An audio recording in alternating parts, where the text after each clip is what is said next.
Crispy चाप, अज्जा,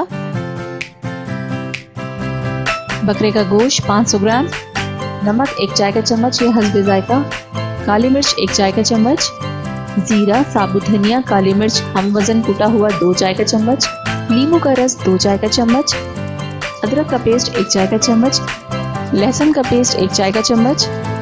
अच्छी तरह मिक्स कर लें। आधे घंटे के लिए मसाला लगाकर रख दें। पहले चाप को अंडे में डिप करें, अच्छी तरह मैदा लगाएं, दोबारा अंडे में डिप करें, फिर ब्रेड क्रम्स लगाएं। इसके बाद डीप फ्राई करें, गोल्डन ब्राउन होने तक फ्राई करें।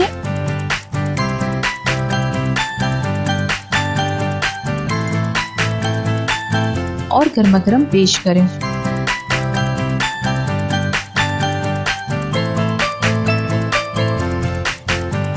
Round tomato, like and subscribe.